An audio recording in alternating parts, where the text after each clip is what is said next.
C'est vraiment bénissant. J'espère que vous allez bien, par la grâce de Dieu. Aujourd'hui, j'avais à cœur de vous parler des différents noms de Dieu. Les différents noms de Dieu dans la Bible, ainsi que leur signification.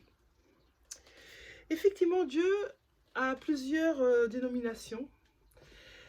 Dieu, dans les époques de l'Ancien Testament et du Nouveau Testament, on l'a appelé selon les circonstances, selon ce qui nous arrivait.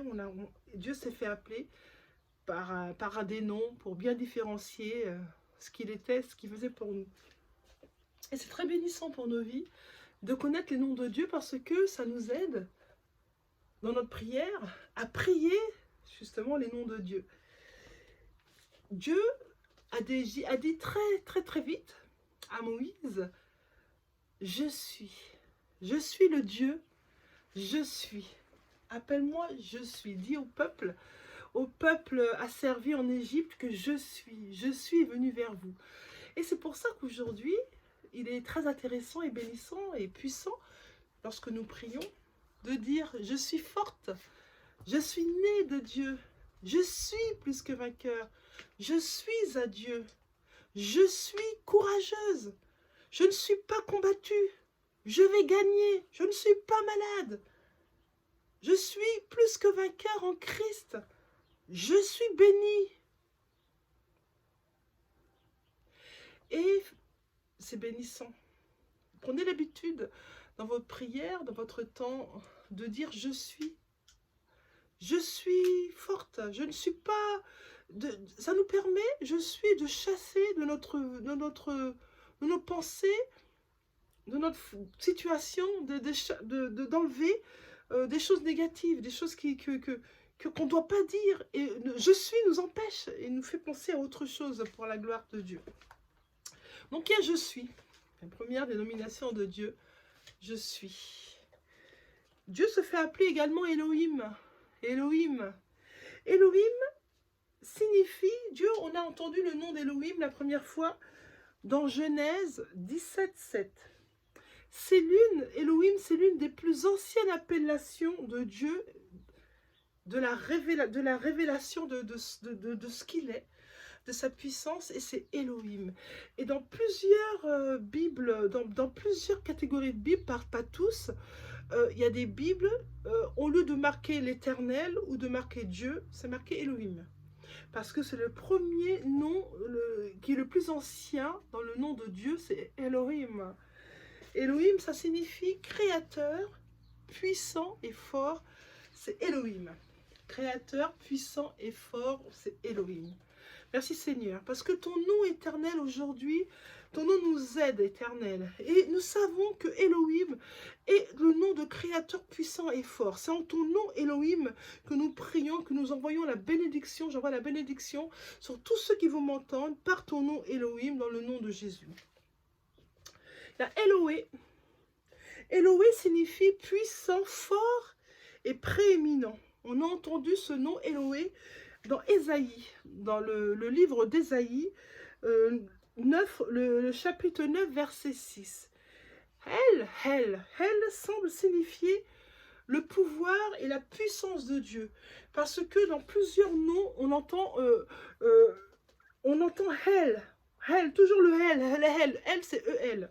Et ça signifie le pouvoir et la puissance, effectivement. Comme dans le verset, ma main est assez forte pour vous faire du mal. Elohé. Nous avons également El Shaddai.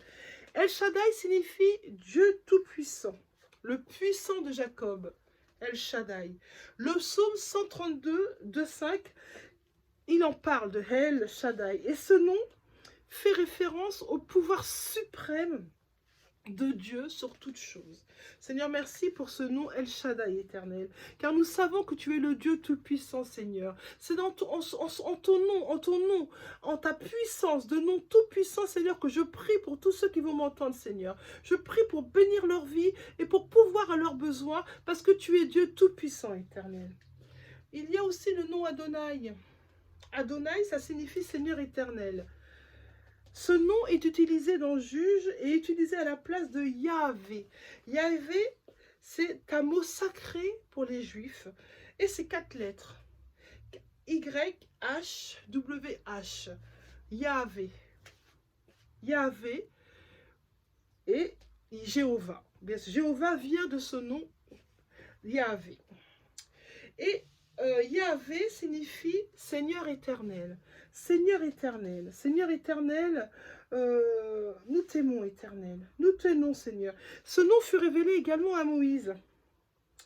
Et je suis celui qui suis, a déclaré l'Éternel en se présentant à Moïse. Il a dit qu'ainsi qu'une présence, Yahvé est présent et proche à ceux qui l'invoquent. Ceux qui le cherchent finissent toujours par le trouver, Yahvé. Merci Seigneur, nous te louons, nous te rendons gloire éternelle. Merci Seigneur pour tes noms Seigneur, pour ton nom Yahvé Seigneur, ton nom qui est puissant éternel.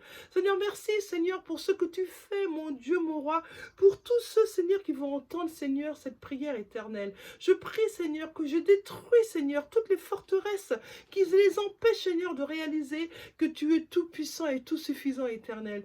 Nous bénissons ton nom Seigneur et nous te disons merci Seigneur. Touche les vies Seigneur, touche les vies, transforme les vies, ramène-les à toi, Christ, dans le nom de Jésus. Il y a également Yahvé Rapha. Yahvé Rapha, c'est l'Éternel qui guérit. L'Éternel est notre Dieu guérisseur, à la fois du corps et de l'âme. Merci Yahvé Rapha. Merci Seigneur pour le Dieu qui guérit. Nous envoyons la guérison Seigneur sur ton peuple, sur les gens qui vont m'entendre. Que toute douleur s'en aille maintenant dans le nom de Jésus. Je restaure ce qui est abîmé chez vous. Que votre vue soit restaurée. Que vos douleurs, vos insuffisances veineuses soient guéries. Que tout ce qui ne va pas, l'Éternel, le Dieu Rapha vous guérit dans le nom de Jésus-Christ. Il y a Yahvé Nissi. Yahvé Nissi signifie l'Éternel est ma bannière. Ce nom commémore la victoire dans le désert contre les Amalécites dans Exode 17. Yahvé En-Kadesh signifie l'Éternel qui te sanctifie, qui rend saint. Ce n'est pas la loi qui purifie, mais Dieu seul. Dieu seul en Jésus-Christ qui purifie, Yahvé En-Kadesh. Yahvé Shalom signifie l'Éternel notre paix. Ce nom fut donné par Gédéon à l'autel qu'il a construit auprès que l'ange de l'Éternel lui assurait qu'il ne mourrait pas après l'avoir vu, contrairement à ce qu'il pensait. Vous pourrez le lire dans Juge 6, 24. Il y a Yahvé Tsekenu, signifie l'Éternel notre justice, qui pourvoit la justice à l'homme exclusivement en la personne de son fils Jésus. Il y a Yahvé Roi. Yahvé Roi, l'Éternel, mon berger. Seigneur, merci, Éternel. Éternel est mon berger, je ne manquerai de rien. Il me fait marcher dans de verts pâturages. Ce nom fut donné par le roi David, un ancien berger dans le psaume 23:1. Yahvé Roi est mon berger, je ne manquerai de rien. Je prie, Père, dans le nom de Jésus, sur tous ceux qui vont m'entendre, Seigneur, qu'ils ne manquent de rien, que tu remplisses leur cave, que tu remplisses leur grenier, que tu remplisses, Seigneur, leur vie, Seigneur, de bénédiction, qu'ils ne manquent de rien, comme le déclare ta parole. Ils ne manqueront de rien. L'Éternel, Yahvé Roi, l'Éternel est mon berger, je ne manquerai de rien. Il me fait traverser dans de verts pâturages. Grâce à lui, je suis debout et je vaincrai toutes les difficultés dans ma vie. L'Éternel est mon berger. J'envoie votre bénédiction, la bénédiction de Dieu sur votre vie dans le nom de Jésus-Christ. Il y a Yahvé Shama. Yahvé Shama signifie l'Éternel est ici. Dans Ézéchiel, vous lirez Ézéchiel 48, 35. C'est le nom donné à Jérusalem et à son temple, indiquant que la gloire de l'Éternel qu'il avait quitté dans le passé était revenue. Ézéchiel. Il y a Yahvé Sabaoth. Yahvé Sabaoth signifie l'Éternel des armées. Ésaïe 1, 24. Ce nom exprime la majesté, la puissance et l'autorité de Dieu et montre qu'il est capable d'accomplir ce qu'il a promis de faire. Dieu est tout puissant. Dieu est tout puissant et tout suffisant. Ce que sa bouche déclare, sa main l'accomplit. Dieu peut tout. Il ne faut pas douter de la puissance de Dieu sur notre vie, car Dieu s'occupe de nous. Dieu a promis de s'occuper de nous et Dieu le fera. Et Dieu le fait. Il s'occupe de nous. Il s'occupe de nos projets, de nos pensées, de nos décisions. Dieu le fait. Parce que Dieu connaît la pensée de votre cœur. Si votre cœur est bon pour Dieu, Dieu s'occupera de vous. Si votre cœur est hypocrite. Elle est lion signifie Dieu très haut. Deutéronome 26, 19. Ce nom dénote l'exaltation et le règne absolu de Dieu. Dieu, son règne est absolu. Il y a le nom El Roi, signifie Dieu qui voit. Dieu vois-tu. Ce nom fut donné à Dieu par Agar, seul et désespéré par Agar, seul et désespéré dans le désert. Agar, c'était la concubine d'Abraham. Il était marié à Sarai, et à cette époque-là, Dieu avait promis à Abraham une descendance qui est née d'Isaac. L'Isaac, il a eu Isaac par sa femme Sarai, mais comme il était pressé, l'être humain est toujours pressé d'aller plus vite pour avoir des bénédictions qui lui appartiennent. Donc il a écouté sa femme Sarai qui lui a dit, mais non, mais je te donne ma servante, va avec elle et tu pourras avoir un fils. Effectivement, la servante a eu un fils qui s'appelle Ismaël. Mais Ismaël n'était pas le fils de la promesse, c'était Isaac, le fils de Abraham et de Sarai. Donc, c'est ce nom-là, El Roi, Dieu qui voit, qu'on l'a donné à ce moment-là à Sarah. El Olam signifie Dieu de l'éternité. Le psaume 90:1 déclare, oui, la nature de Dieu n'a ni commencement ni fin. Elle est en dehors de toute contrainte du temps et de l'espace, et il possède en lui-même la raison d'être du temps. El Gibor signifie Dieu puissant, Ésaïe 9:5. C'est le nom qui décrit le Messie Jésus dans un passage prophétique du livre Isaïe. El Gibor. Merci Seigneur. Nous te louons Seigneur pour ces versets, ces noms Seigneur qui te sont propres, ces noms qui te représentent, ces noms qui fait de toi la suprématie de nos vies, la suprématie de notre destinée, la destinée de nos enfants, ce nom qui nous protège, ce nom qui fait de nous, qui nous rapproche de toi et qui scelle notre appartenance à ta sublime présence.